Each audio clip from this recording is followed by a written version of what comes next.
I think this is really a moment to pause and reflect a little bit, not just, I think, about honoring tonight's extraordinary awardees, which has been such an extraordinary pleasure to participate in, but also, if we could reflect for a minute, not as an interruption to the evening, but as a reflection on why evenings like this actually matter. Art, after all, is not merely a product of talent or technique. It is amongst humanity's most enduring expressions, a mirror held up to society, a provocation to conscience, and a legacy that travels across generations long after political slogans have faded and economic cycles have turned. Across civilizations and centuries, art has done something quietly radical. It has refused to accept the world only as it is. Instead, it has sought to imagine the world as it could be, fairer, stronger, more compassionate, more truthful. And yet, despite this extraordinary power, we find ourselves at a moment when art, and more importantly, serious engagement with art, risks slipping from the center of public life. Not because artists are less daring or less necessary, but because the spaces that once sustained thoughtful cultural dialogue are steadily eroding. Independent, rigorous, even-handed cultural criticism, the kind that treats art not as lifestyle content, the page 3 stuff, but as intellectual inquiry, has never been more essential and paradoxically never more vulnerable. In a world driven by speed, spectacle, and commercial visibility, art is increasingly valued not for what it asks of us, but for how efficiently it can be sold, branded, or rendered instantly legible. When this happens, a subtle but profound shift takes place.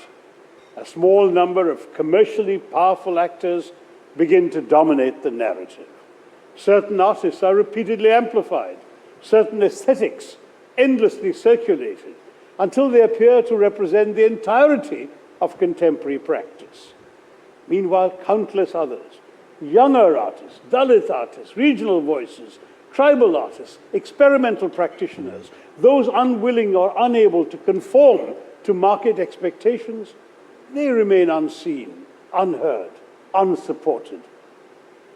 This is not merely a failure of fairness, it's a failure of imagination. India, of all places, should recognize this danger. We are a nation defined not by uniformity, but by plurality of histories, materials, traditions, and ways of seeing.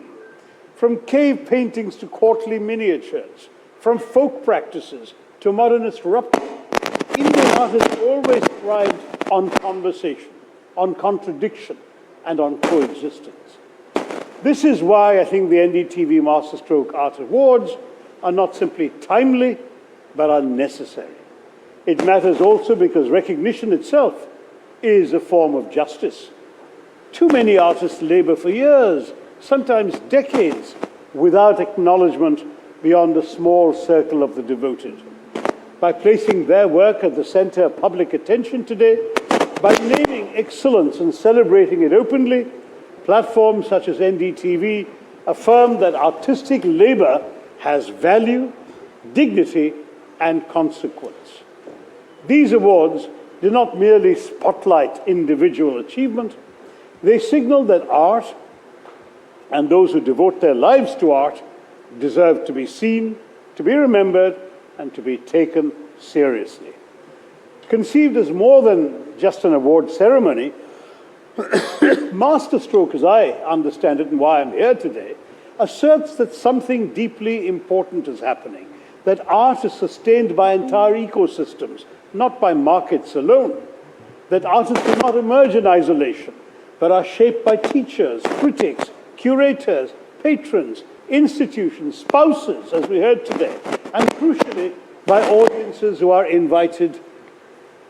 My mic is misbehaving, all right.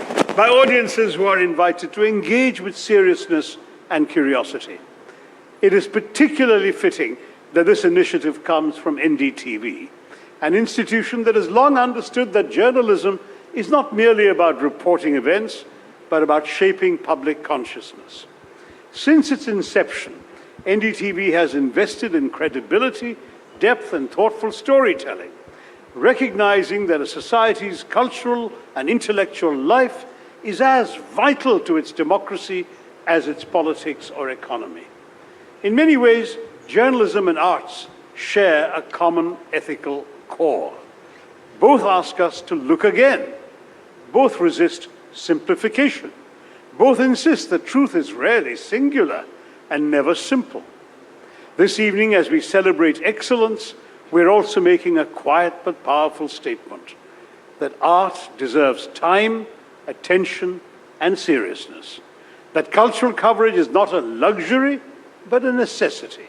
And that when space is created for diverse artistic voices to be seen and heard, it is the public, not a narrow set of gatekeepers, who ultimately decide what resonates, what endures, and what becomes part of our shared cultural memory.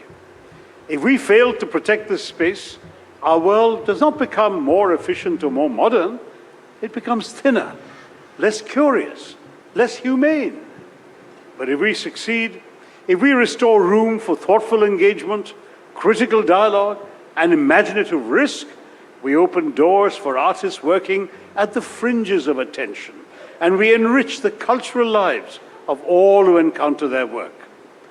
That ultimately is what NDTV tells me Masterstroke stands for. And so with that reflection, I want to encourage us all to return to honoring the remarkable individuals and institutions who remind us through their work why art continues to matter, not just tonight, but always. So NDTV, continue with the show in future years as well. No more pauses, only applause, and not for me, for all the wonderful artists. Let's get back to the part everyone's been waiting for. Thank you, and Jai Hind.